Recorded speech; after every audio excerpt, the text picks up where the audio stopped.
오늘은 위화도 해군에 대해서 이야기할 거예요.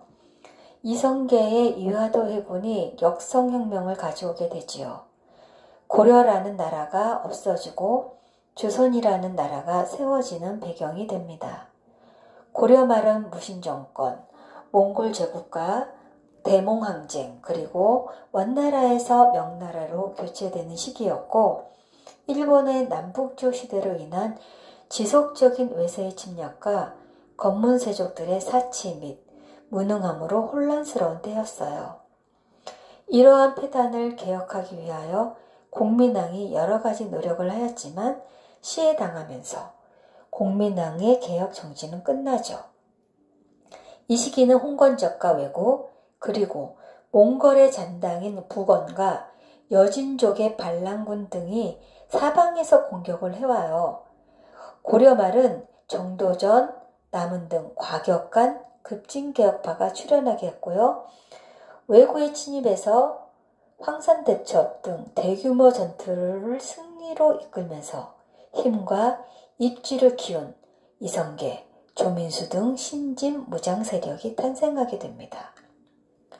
원나라에게 빼앗은 쌍성 총간부가 있었던 철령 이북의 땅에 명나라는 철령위를 세운다고 했어요. 이에 우왕은 최영과 이성계, 조민수에게 북벌, 즉 명나라를 칠 것을 명령합니다. 쌍성총관부는 원나라가 고려 동북부 지역을 지배하기 위해 함경도 화주 지역에 설치했던 통치기구입니다. 고려와 몽골의 전쟁 중에 설치되었다가 공민왕 때 폐지되었죠. 공민왕은 원의 간섭으로부터 벗어나기 위해 개혁 정치를 펴면서 1356년 쌍성 총관부를 공격합니다.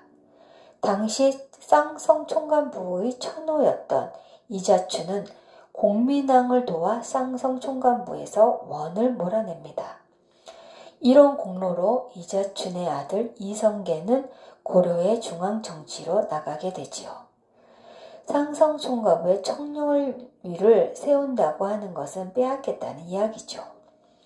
우왕의 명령에 따라 이성계와 조민수는 병력을 움직여서 압록강 하류 위화도에 도착했어요.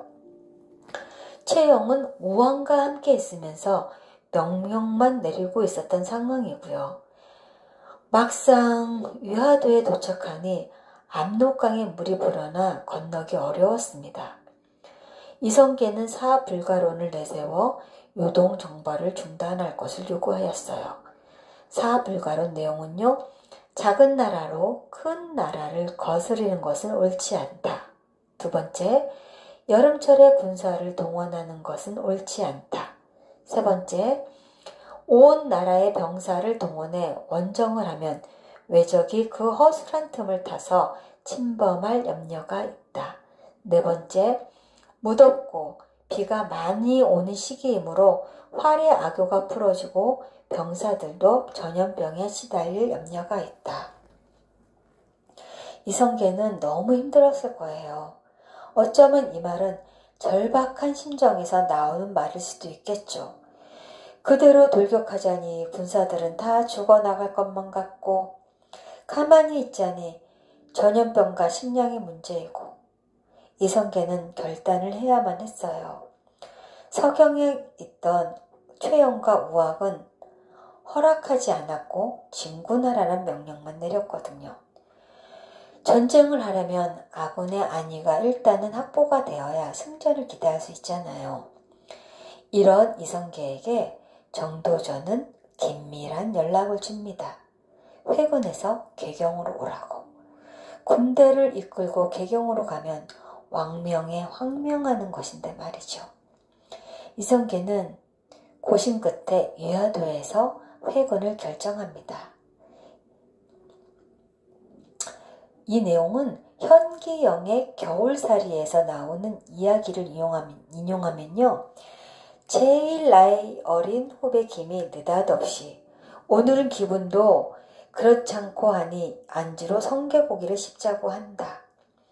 이 친구가 절간에서 새우젓 찾기로 난데없이 싸구려 술집에서 비싼 바다 성게를 찾나 했더니 그의 설명인즉 성게고기란 이성게 고기로 옛 풍습에 이성계의 구테타에 한 맺힌 백성들의 원혼의 상징인 최영 장군의 사당에 해마다 모여 갈 꽂은 통돼지를 앞에 놓고 구판을 벌리고 그 고기를 씹어 울분을 달랬는데 그 고기를 성게고기라고 했다는 것이다.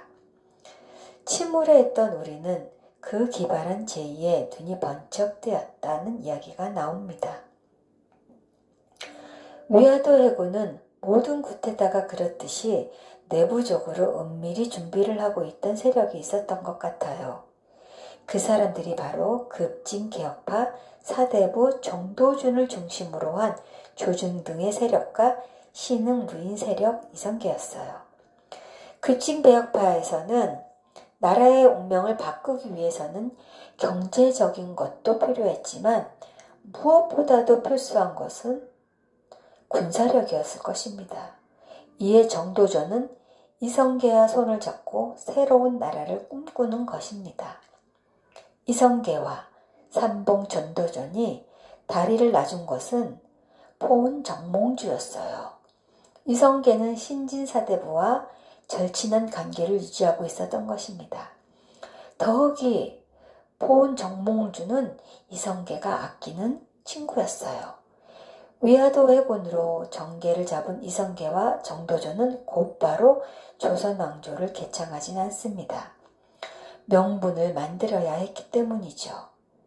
이성계는 우왕을 폐위시키고 창왕을 옹립합니다. 그런 후 창왕이 신던의 후예라는 이유로 폐위시키고 고려의 마지막 왕인 공양왕을 추대합니다. 이렇게 급박하게 돌아가는 사태에서 이성계가 낙마하는 사건이 터지게 됩니다. 절친은 정몽주가 이성계를 문병하고 나오는데 어릴 적부터 봐왔던 방언이가 인사를 하는 거예요. 오늘은 여기까지입니다. 다음 주는 그 유명한 하여가와 단심가가 나오니 다음 주에도 꼭 만나요.